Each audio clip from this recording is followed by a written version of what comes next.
I'm not coming back. I've met someone better and already moved your things to storage. My name is Leonard Kessler, 54 years old and staring at my phone in the kitchen of our Des Moines condo at 11:42 p.m. on a Thursday. My wife Dana was supposed to be on day 4 of a girls' trip to Palm Springs.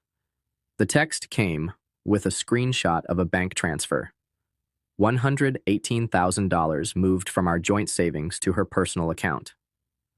I set my phone down and finished my coffee. 15 years of marriage ended in 2 sentences and a screenshot. For months, there had been signs, weekend getaways that stretched longer, new clothes she never wore around me, phone calls that stopped when I entered a room. I noticed it all. I'm a forensic accountant. Noticing discrepancies is what I do for a living. But I said nothing. Maybe that was my first mistake. Or maybe my first mistake was marrying someone who thought my career was just spreadsheets and boring numbers. I opened my laptop and checked one of my email accounts, one Dana didn't know existed. 3 notifications from my bank's security system. Someone had attempted to change passwords on accounts Dana had never seen. She was being thorough. I had to respect that. I picked up my phone and typed 2 words in response. Good luck. Then I called my brother Jason. Remember that contingency plan we discussed 5 years ago? I said when he answered. It's time. Are you sure? He asked. Yes, I replied. She just made her move. I hung up and glanced at the wedding photo on the wall. It was the only picture in the condo that still had both of us in it. I should have noticed that too. I met Dana Bowman at an alumni event for the University of Iowa. I was 38, recently divorced from a short first marriage, and focused entirely on building my forensic accounting practice. Dana was 34, vibrant, ambitious, and completely uninterested in what I did for a living. I don't need to understand the details, she'd say whenever I tried to explain a case. As long as you make enough for us to live well. We married after a year of dating. I helped her open her yoga studio, funding the entire venture from my savings. When she wanted a bigger house and a better neighborhood, I agreed. When she wanted luxury cars and expensive vacations, I nodded and signed the checks. My father had warned me once. We were fixing his deck and he paused, hammer in hand. Son, I notice your wife spends a lot of your money, he said carefully. Just make sure she values what you do to earn it. I brushed him off, but the comment stuck with me. 6 years into our marriage, I began quietly restructuring my assets. Nothing illegal, just protective. I created 2 limited liability companies, established trusts, invested in crypto, and maintained offshore accounts for international clients. Dana knew about our joint checking and savings, but nothing else. I watched as she became increasingly involved in fitness influencer circles. Her Instagram followers grew into the thousands. She started taking trips with her wellness community. First weekends, then full weeks. You wouldn't enjoy it, she'd say. It's all yoga talk and juice cleanses.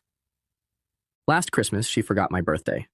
When I mentioned it the next day, she bought me an expensive watch and said, I've just been so busy with the studio expansion.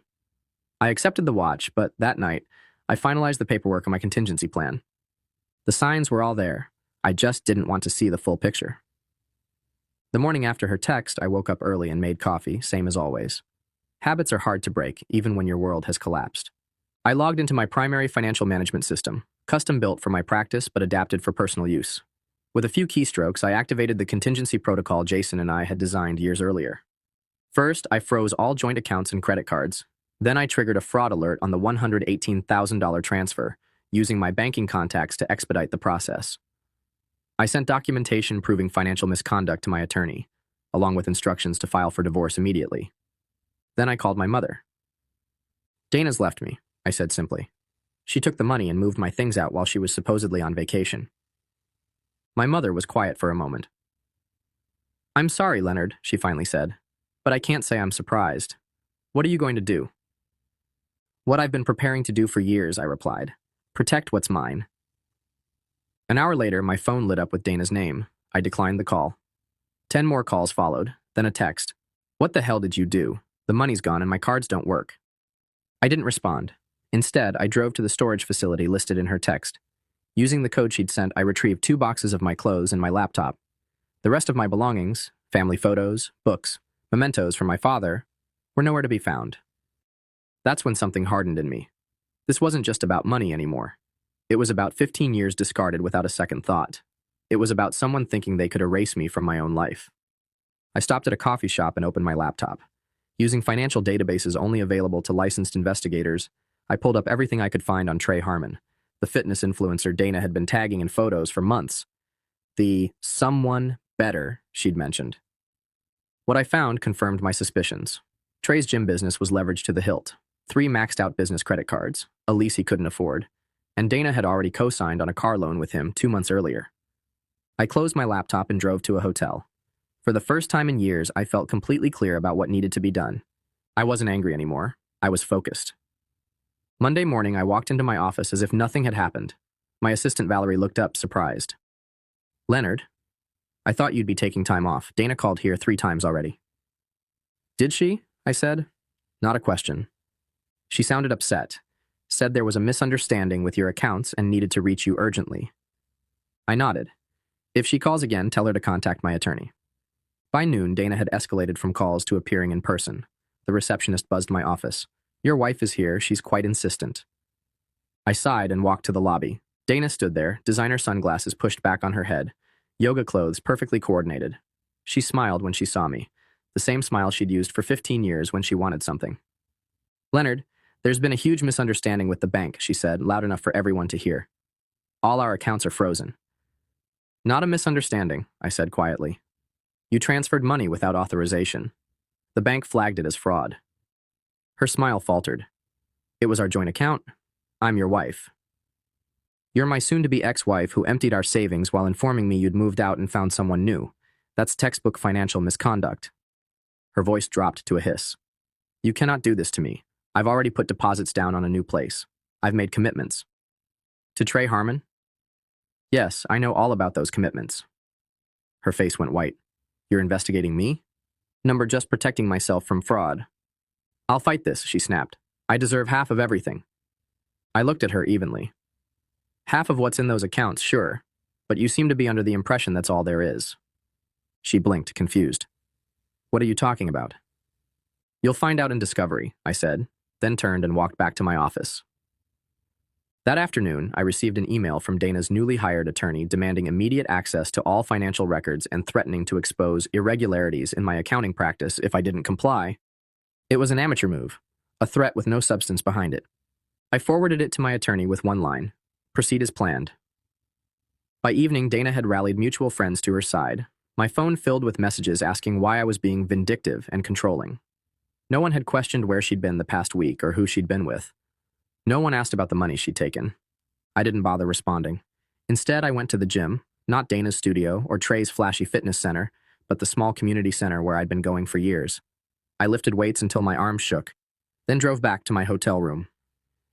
The trap was closing, but not around me. 3 days later, my attorney called. "We found something interesting," she said. "Dana's been siphoning money from your joint account for over a year. Small transfers at first, then larger ones." "To where?" I asked, though I already knew. "Multiple accounts. Some to her personal savings, but most to a business LLC registered to Trey Harmon. Almost $80,000 total.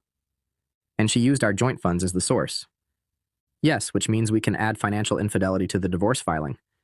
I thanked her and hung up. I wasn't surprised, but confirmation still felt like a punch to the gut.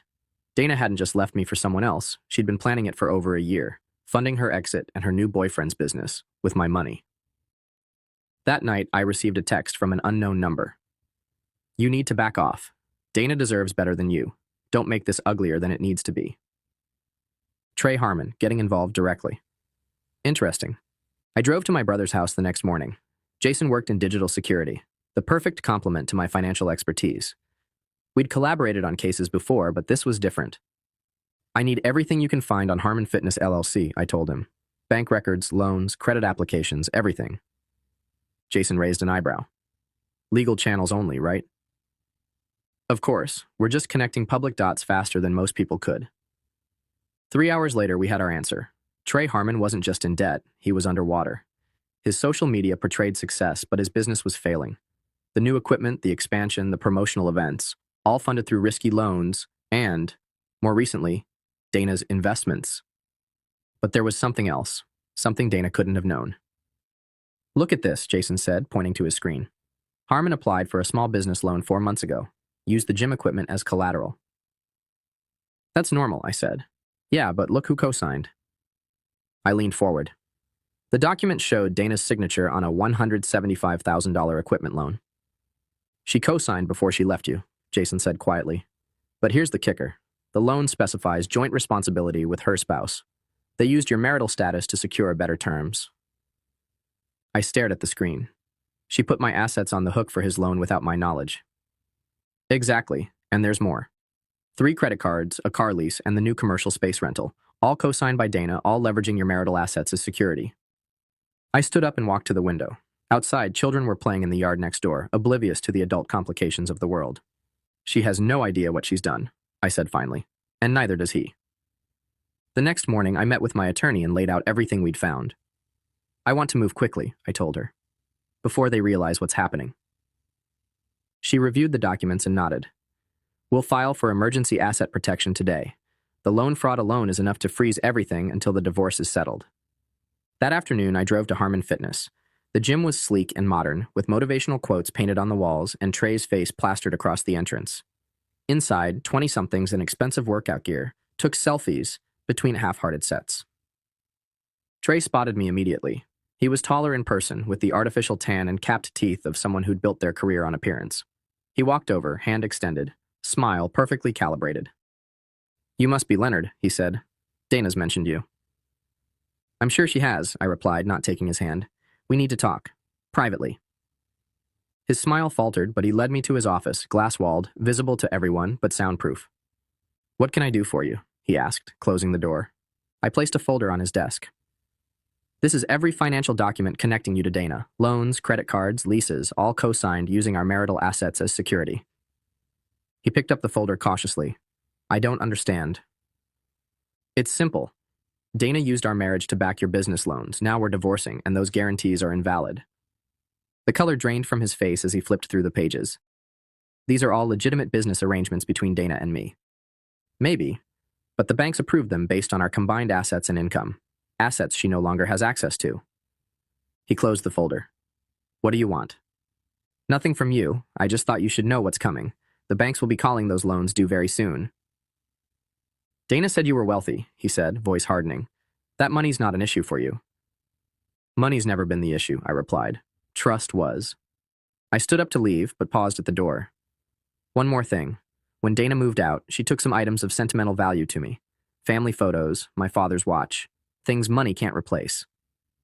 He stared at me for a long moment. I'll see what I can do. I nodded and left. The next day, a courier delivered a box to my hotel. Inside were the missing photos, my father's watch, and other personal items. No note included. That same afternoon, my attorney confirmed the emergency asset protection had been granted. All shared assets would remain frozen until the divorce was finalized. I logged into my financial management system and reviewed the alerts. Dana had attempted to access our frozen account 17 times in the past 24 hours. She'd also tried to open a new credit line using our home as collateral. Denied. My phone lit up with her name again. This time I answered. What have you done? She demanded, voice shaking. The bank called in Trey's loans, all of them. They're seizing the equipment tomorrow. That's unfortunate, I said calmly. This is vindictive, Leonard. You're destroying him to get back at me. I'm not doing anything to him. I'm simply protecting myself from fraud. You used our marriage to secure his loans without my knowledge or consent. That's illegal. We can work this out, she said, voice softening suddenly. Come home. We'll talk. 15 years of marriage, and she still thought I could be manipulated that easily. There's nothing to work out, I replied. The divorce will proceed. The fraud investigation will continue, and Trey will learn an expensive lesson about due diligence. I ended the call and blocked her number. That night, I slept better than I had in months. 3 weeks later, I sat in a conference room as Dana and her attorney arrived for our court-ordered mediation. She looked tired, the designer outfit and perfect makeup unable to hide the strain. Her attorney spoke first. My client is willing to be reasonable about the division of assets despite the aggressive tactics employed thus far. My attorney smiled politely. That's good to hear because there's been a development. She slid a document across the table. The bank has completed its fraud investigation. They've determined that Dana forged Leonard's signature on multiple loan documents, using their marital assets as collateral without his knowledge. Dana's attorney skimmed the document, face paling. We'll need time to review this. Of course, my attorney said. But you should know that the bank has already referred the matter to the district attorney. This meeting is a courtesy before criminal charges are filed. Dana stared at me, eyes wide. Criminal charges? Leonard, you can't be serious. I met her gaze steadily. I didn't file the charges, the bank did. That's what happens when you commit loan fraud. Her attorney whispered something in her ear. She shook her head vehemently. If Ms. Bowman is willing to sign our proposed settlement agreement today, my attorney continued, Leonard is prepared to provide a statement to the bank that could mitigate the criminal implications. He won't press charges for the theft of personal property or the unauthorized transfer from the joint account. I watched as Dana's carefully constructed world collapsed. She'd expected anger, jealousy, perhaps even begging. She hadn't expected consequences. The settlement is generous, I said quietly. You keep your yoga studio, which was always profitable. You keep your car and personal belongings. You receive no alimony, and you assume responsibility for the debts you incurred in my name. And Trey? She asked, voice barely audible. Mr. Harmon's financial issues are his own problem, my attorney replied. But without your husband's assets backing those loans, I understand the bank has already begun repossession proceedings. Dana signed the papers without further argument. As we left the conference room, she caught my arm. I never thought you'd fight back like this, she said. You always just went along with everything. That was my choice, I replied, just like this was your choice. I walked away without looking back. A month later, I moved out of the hotel and into a small house near downtown Des Moines.